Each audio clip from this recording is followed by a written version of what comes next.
দলের বাইরেও এলাকার একজন মানুষ হিসেবে এই সংবাদে আমরা অত্যন্ত আশ্চর্যান্বিত হয়েছি যে দীর্ঘ ফ্যাসিস্টের আমলে এরকম গায়েবী মামলার কথা বাংলাদেশে শোনা গেছে, কিন্তু এই ফ্যাসিস্টের পতনের পরে এই ধরনের হয়রানিমূলক মামলা হবে, এটা আপনার আসলে খুবই দুঃখজনক।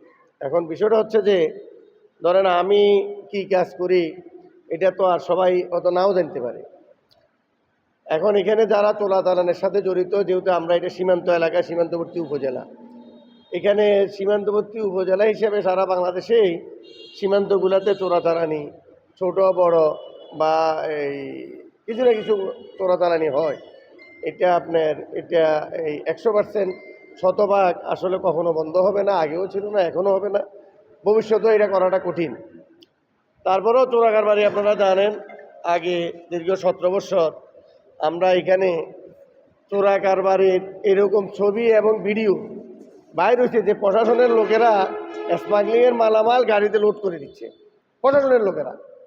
এই ধরনের দৃশ্য এই দীর্ঘ 17 বছরে ছিল, কিন্তু এই পরিবর্তনের পরে কিন্তু অন্তত সেই অবস্থা নাই। এখনও চোরাচালানি বন্ধ হয় না, কিন্তু চোরাচালানির সাথে যারা জড়িত, যারা করতেছে, প্রশাসনও জানে, সীমান্ত এলাকার মানুষও জানে, কিন্তু আপনার তাদের কোনো রাজনৈতিক পরিচয় থাকতেও পারে বা কোনো রাজনৈতিক পরিচয় নাও থাকতে পারে। যারা আসলে সমাজে অপকর্ম করে, যারা চোরাচালান বা স্মাগলিং, চুরি ডাকাতি এগুলোর সাথে যারা জড়িত, চাঁদাবাজির সাথে যারা জড়িত, তারা হলো রাজনৈতিক দলের একটা শেল্টার খোঁজে। এটা হচ্ছে আমাদের দেশে একটা ট্রেন্ড ছিল যে পলিটিক্যাল শেল্টারে এগুলো আপনার করে।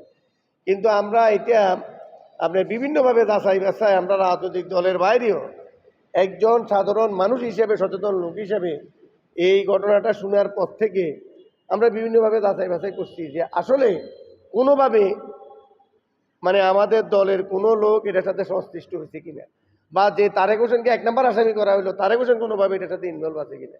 আমরা যাচাই বাছাই বিভিন্নভাবে তথ্য উপাত্ততে আমরা এই ধরনের কোনো বিন্দু বিসর্গ, কোনো সংশ্লিষ্টতা তারেকের আছে এরকম কিছু শুনি নেই। তো আজকে এখানে সাংবাদিক সাহেবেরা যে প্রশ্নটা করলেন যে আমাদের গ্রুপিংয়ের বলি কিনা বা দলীয় কেউ করছে কিনা, ফেসিস্টের লোকে করছে কিনা, তো আমি সাংবাদিক সাহেবদেরকে অনুরোধ করব, কারণ দীর্ঘ এই অনিয়ম, দুর্নীতি, সমাজের অনিয়ম, চাঁদাবাজি এগুলার বিরুদ্ধে সাংবাদিকরাই আসলে সবসময় সোচ্চার ভূমিকা পালন করেন। আপনারাই তো করেন, আপনারা হচ্ছেন দেশের চতুর্থ স্তম্ভ। তো চতুর্থ স্তম্ভ হিসাবে তাইলে এই বিষয়টা তো বাইর করার দায়িত্ব আপনাদের উপরে বেশি আমাদের থেকেও। আপনারা সাংবাদিক সচেতন মহল, আমি আপনাদেরকে অনুরোধ করবো যে এই বিষয়টা আপনারা অনুসন্ধানে একটা সাংবাদিকতা করেন, এবং সেখানে যদি তারেকেরও ইনভলভমেন্ট থাকেন আপনারা বাইর করেন না তারেকে এইভাবে জড়িত, আর না হলে কীভাবে সে আসলো এটা আপনারাই অনুসন্ধান করি বাইর করার জন্য আমি এই সাংবাদিকদের কাছে আমি অনুরোধ করি যে আপনারা এই বিষয়টা আপনারা অনুসন্ধান করি বের করেন আসলে তারেক জড়িত আছে বা অন্য কারা জড়িত অথবা কিভাবে। কারণ সেখানে ঘটনাটা চোরাচালান, এবং এই চোরাচালানি ঘটনা কেন্দ্র করে ওই দিন কিন্তু ওখানে একটা মার্ডার হয়েছে, এবং সেইখানে মানে একটা দুর্ঘটনা ঘটছে। দুর্ঘটনা ঘটি সিএনজি ড্রাইভার ওখানে আপনার মারা গেছে, আরও 2 জন মধ্যে গুরুতর আহত আছে। তো যেহেতু একটা লোক সেখানে মারা গেছে এবং 2 জন লোক গুরুতর আহত হয়েছে, সেখানে গাড়ির দুর্ঘটনা ঘটাতে কিন্তু এটা ধরছে।